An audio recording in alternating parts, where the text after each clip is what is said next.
Tribe, it's your girl Naja here, and I am back with another video. And this video is going to be a Tribe Tea. That is when you guys send me in your stories. We kiki, we laugh, we react, we do all that good jazz. We have a live segment once a week as well as a pre-recorded one, and this would be the pre-recorded one. So shout out to everybody in the premiere. I'm just gonna get right into it because I opened my email and the first one we got is long.com. So, and it is called Her Crazy Ass Boyfriend. So give this video a thumbs up if you like the Tribe Teas, and let's just get right on into it because I'm trying to tackle these, okay? I'm trying to get us all the way up to March. I'm really trying because, sis. All right, so this is called Her Crazy Ass Boyfriend. Naja, you would not believe the fuckery. My name is Ty, it's my nickname. I was debating using this dude's real name, but I'll just call him Frank because his real name starts with an F. So basically, my grandma has been single for years, and recently she got this psycho-ass sorry excuse for a boyfriend. I found out about him. Oh, you know what? This is an update of, okay. Remember that, okay, I don't know if you guys remember this, with my OGs or just people that like Tribe Tea segments. This is an update of that story where the girl's grandma was dating a dude who was like a predator for real. And I even think that story was like the headline and the thumbnail of that Tribe Tea. So what she did is she sent me an update with answering some questions from what you guys had. So basically, she was answering some questions. I don't know if you guys would even remember this, but she wants you guys to know that her mom brings her by her grandma's house on the weekend so that she could spend time with her dad. Her grandma is in her 50s. She's 100% positive she's her grandma, and I'm not sure if the girl is my sister because she's been blamed on every dude in town, and she pinned her on my dad, and he never got a blood test. My grandma isn't raising any of us. We just visit a lot. My grandma and grandpa divorced, and he's a whole different set of problems. So I don't know if you guys really like that story. I'll probably link in the comments below. I'm pretty sure I'll be able to find it pretty easily, what that update is from. But yeah, that's for all the people that wanted to know what was going on with that. I remember that because I was like, damn, why grandma got her little boyfriend? Like, what's going on here? Is she trifling? Oh, and she did say her grandma is emailing bruh from jail. So yeah. All right, this one is called Stalking Scorpio. Hey Naja, I really love your raw personality and humor. Your videos really make my day. Thanks, sis. Anyways, I'm a 19-year-old Scorpio female in my first year of college. Although I grew up in public school and am the fifth of 6 children, okay, I've never really been a social person. I've never been to a party or hung out with friends. I value my own company, therefore I don't really socialize with others. I wouldn't consider myself antisocial, just selectively social. I don't have any personal social media accounts, and I'm not the type of person to take selfies or anything. But here's the thing. I found this boy on Instagram last year. Well, if you don't got no social media accounts, like, how did you find him on Instagram? What, something ain't adding up, sis. He went to high school about 30 minutes away from mine. I've never met him in person, and he doesn't even know I exist. But for the past year, I've been stalking his Instagram. Watching his Insta stories literally make my face light up because his personality is so cute. I really like him, and I always think about what it would be like to meet him. I don't even know if I'm his type because he's more of a social butterfly while I'm pretty secluded. I know I'm not unattractive, but I've never had a boyfriend, although I've had people interested in me. A lot of people in high school told me I was cute but unapproachable because I had a death stare or looked intimidating. In conclusion, I've been stalking his Insta for over a year. Sis, if you don't shoot your shot in his damn DMs, what the hell, a year? Oh my God. And just love the thought of him. I look forward to waking up and watching his story every single day. Do you think I have a problem or is this normal? Thanks, much love. Sis, he's in your town. You've seen him in person before. Why are you stalking? You don't, just the fact you say you don't have social media, but you wake up just to see what the fuck he's doing. You know he could see you, right? Like, you might as well just DM him, like compliment him on something, or like, if you see him posting something you have an interest in, hit him up so he knows you have an interest in it. Like, I just don't get is like, how are you even stalking him? How did you even find him if you don't have an Instagram or anything? Like, what, there's just, shit just ain't adding up. And from what you might find out is that you might find out you just like the idea of him because you don't even know him. You're not even his friend. What, let's do that. Let's work on becoming this guy's friend. Like, please. I hope till this day you are not still stalking him. What do you guys suggest that she do? Leave it in the comments below. I'm saving some of these for the live because some of these are really long, but They're interesting, and I don't want them to be shoved under the rug. Real tea. Okay, this one is called Tribetea College Confusion Help. Hey Naja, I've been watching your channel since about 60K and I'm so proud of your growth. Keep striving. Thanks, boo. So my name is Jessica. A lot of people say it wrong. Girl, I said it right off rip. It's spelled like Jessica, but it's Jessica. I was writing you to get an unbiased, honest opinion. Well, girl, you know I'm good for that. Shouldn't be too long, but here's a backstory. So I was born in this ghetto-ass city in Ohio, and I lived there until I was 12. My father was sent to prison for 10 years when I was 7, so it was just me and my mom. We moved to Chicago when I turned 13, and I loved it. We stayed there until I was 16. The city is just fun, and there's always someone new to meet, plus things to do. For my junior year, we moved to this small country city in Virginia, 6 states away from Chicago and Ohio. Absolutely alone. I absolutely hate it here. I made it a point to graduate early to get away from the people at school, but this city just sucks overall. I'm ready to leave. I have absolutely no friends and feel alone and bored and get depressed a lot because of it, but I pull myself out of it just to fall back in when I remember I'm all alone. Don't get me wrong, I don't mind being alone. I love my me time, but it's going on 2 years. Anyway, I'm getting sidetracked. My senior year has come around and I graduated in October, but I technically still have to walk the stage with my class in June. So basically, what, in like 2 months, you're about to walk? Okay. I know my work ethics and I don't really see myself going to a 4-year university anymore. I don't really see the point. I wanted to go to a community college and get my associates and become a dental hygienist, but I do not want to do that here. I want to go to Chicago, but I realized that I would probably lose focus because I'm worrying about paying bills. So instead, I put dental hygiene on the back burner and applied to a university in Chicago because then I could stay in a dorm and go to school, but I can't do dental hygiene. I also don't want to waste the money, so I had the idea of renting a room, maybe splitting rent with my mom, but more than likely she won't be able to afford that. My dad is out of prison now and is stable, crime-free, and getting his life together. I was thinking maybe I could stay with him and just do dental hygiene there. Only thing is, everyone is pushing me not to go back to Ohio because of how bad our city has gotten, and they're scared I will get stuck, which happens a lot. Well, yeah, I could see that. People go back to their hometowns and never leave. I don't think I'll be like that, at least I hope not. I'm in a nail school to make some extra money, and my job is promoting me to manager and agreed to transfer me to whatever store is where I decided to go. So my question is, should I rent a room in Chicago, or just go to the university, or stay with my dad in Ohio, or stay miserable in Virginia and do community college with my mom? Okay, so I'm gonna break this down. Should you rent a room in Chicago? Absolutely fucking not.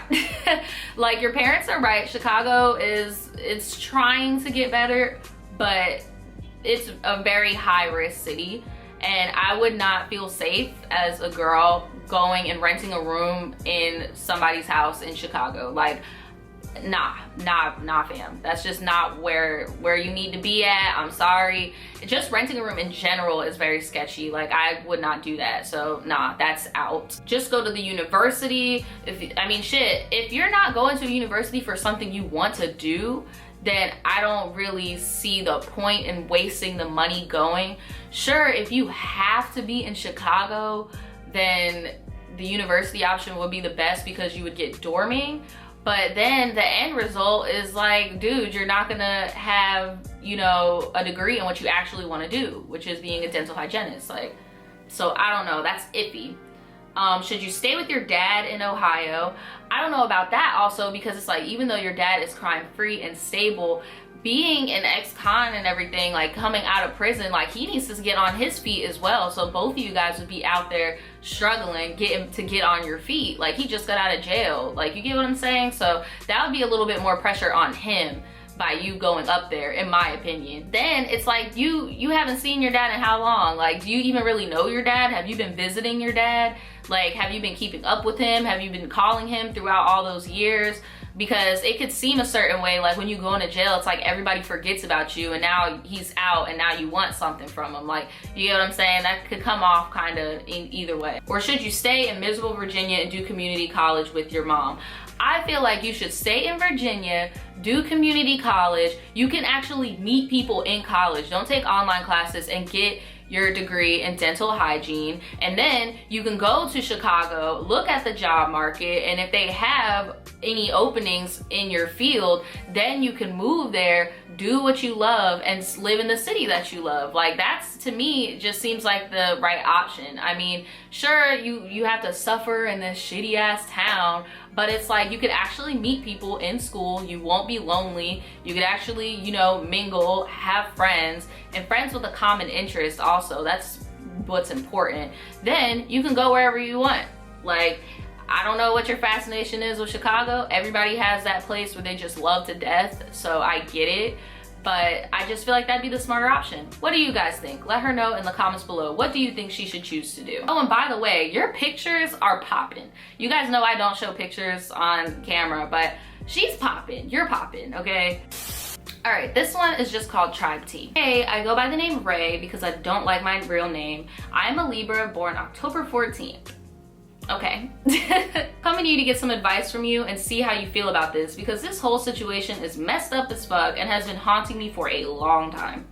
So I had a friend who I was real close with. When we met, we became friends right away. He was a very cool person at that time. I'm not gonna tell the whole story because the whole story would take me writing a whole book. Well, bless your soul, I appreciate that. Basically, he was talking to the same person I was talking to behind my back, and I find out.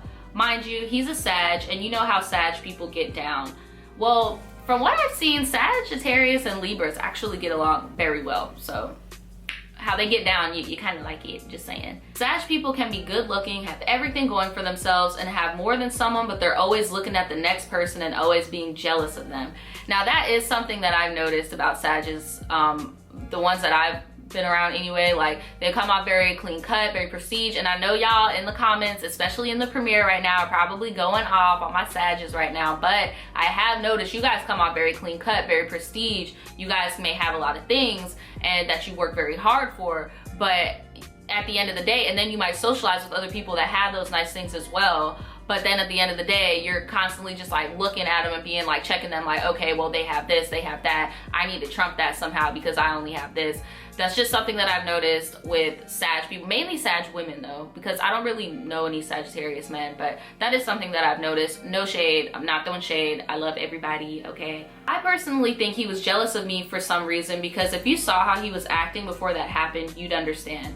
I just had a gut feeling he was doing some sneaky or shady stuff. But anyways, after that, I wasn't really upset about the situation. We just stopped fucking with each other. After that, he and his friends bullied me, and it went on for a while. It soon stopped, but we were still beefing with each other. And a lot of people didn't know our situation. So he took that as an advantage and told people that I was starting with him and that I was jealous of him. He even made false ass rumors about me, and everyone believed him, which ruined my reputation. He was even doing sneak shit like follow the same people I'm following. What?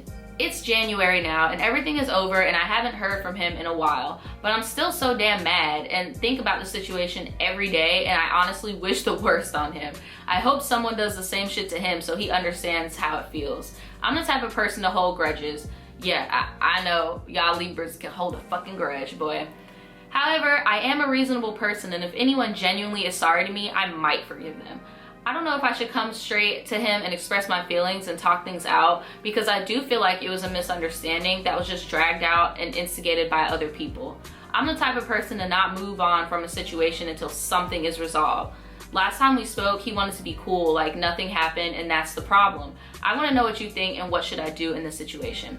Okay, so you say that you want to just resolve it and move on, right? But then in the same breath, you say he came to you and was just like, hey, let's hash it and just move on, and you're like, nah, that's not good enough. What is your definition of a resolution? Like, that's what you need to think. Like, that's how, because if you really want this squash, because honestly, I would not be friends with this person. If I were you, I would not foresee a future friendship with this person. So literally, what do you want out of this? Because I really don't think that y'all should be friends anymore. If he came to you and manned up, came to you and was just like, look, I'm sorry, let's just hash it and act like nothing ever happened, cool, but still don't be friends with him. But you're kind of just like, oh no, I want more. Like, what do you want?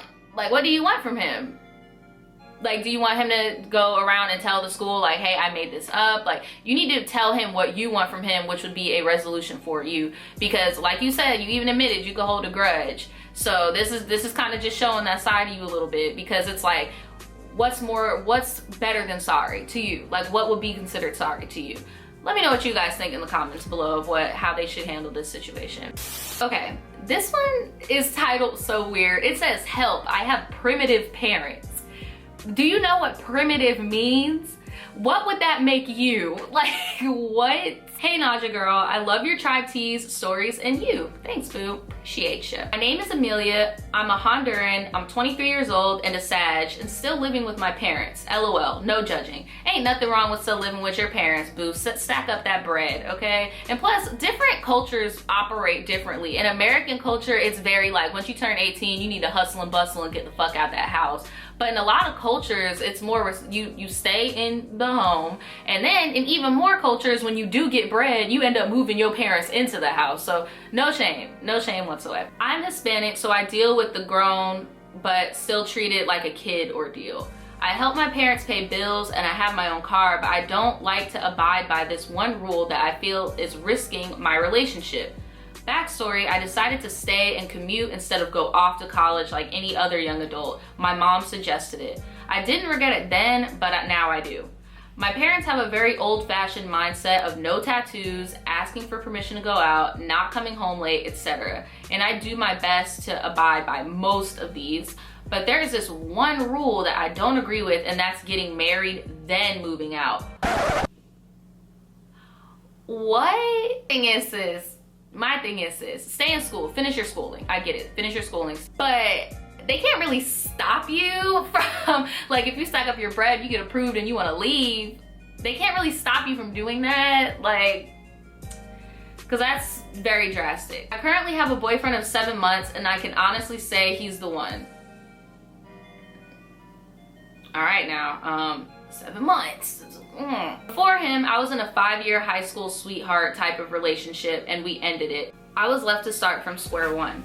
I learned to love myself and know my worth. Then right after I met Jay, he treats me like a queen. I know I am. So 7 months in, I wanted to start sleeping over at his house. He works all day and I work a 10 to 6 shift.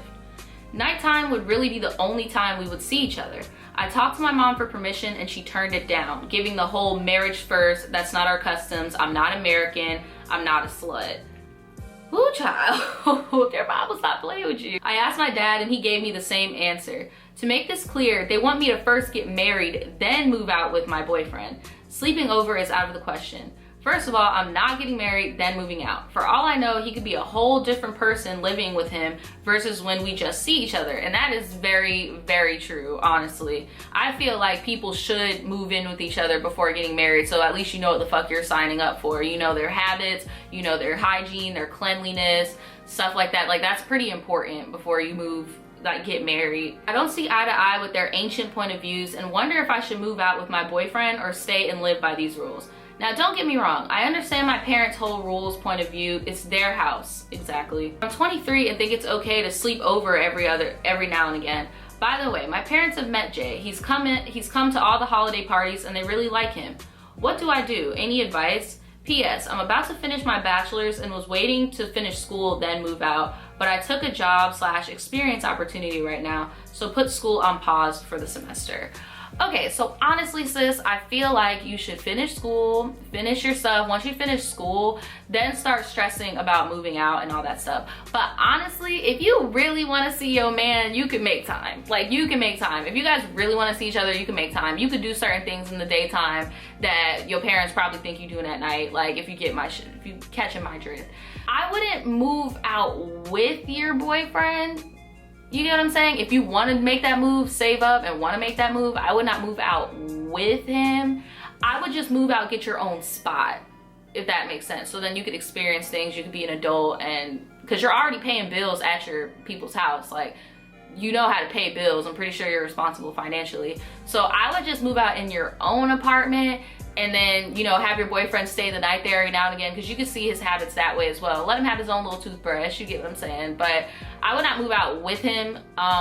Don't get me wrong, my boyfriend and I, we moved out together very early in our relationship, living together. So I'm not trying to say anything like that. It's just, I feel like for you to have your own independence, you might need your own spot prove your parents that you can do it on your own and that it's not like you're just doing this just to be with some boy. Like, you get what I'm saying? Like, just showing them you want to be independent. Yeah, let me know what you guys think in the comments below. Give her some advice below. What would you guys do? Do any of you guys have hover parents and are adults? Let her know. Alright guys, so that is it for today's Tribe Tea segment. Again, if you want your stuff featured on this channel, please email it in the description below. And yeah, that's pretty much it. I will see you guys next time. Bye.